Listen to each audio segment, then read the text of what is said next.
नमस्कार. श्रीमती शरयूताई दप्तरी एक यशस्वी उद्योजिका, एक तेजस्वी दूरदृष्टी असलेल्या आणि उदात्त विचारांनी झळाळणाऱ्या व्यक्तिमत्वाला मी अंतिम प्रणाम करतो.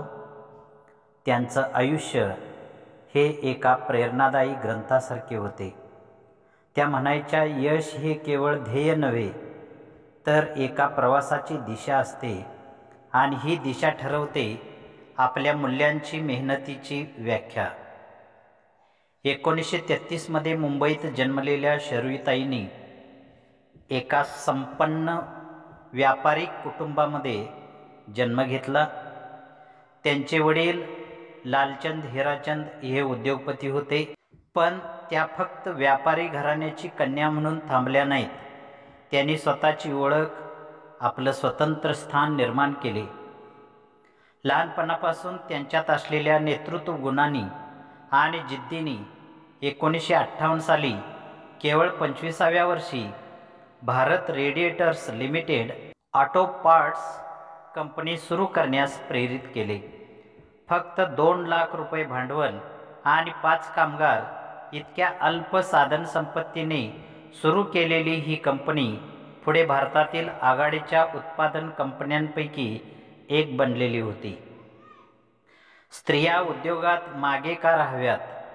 पंख असतील तर ते आकाश मर्यादा नाही, हे त्यांच्या बोलण्यात नाही तर त्यांच्या कृतीतून दिसून यायचे.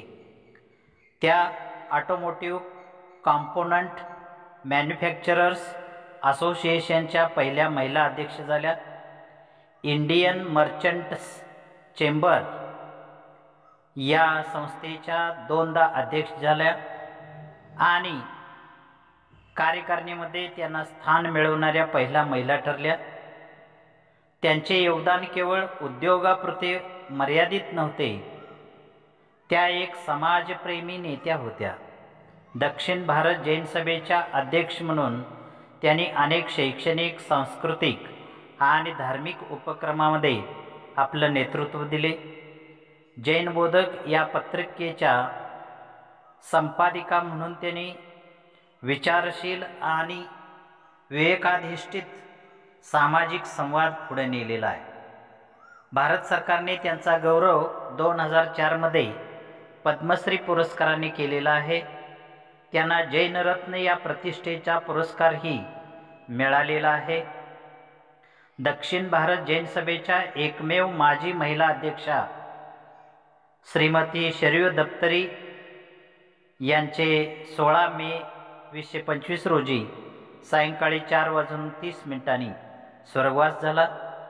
आज त्यांच्या निधनाने आपल्याला एक मोठे नुकसान झालेले आहे, पण त्यांचे विचार, त्यांचा आत्मा आणि त्यांची कार्यशक्ती आपल्यामध्ये जिवंत आहे.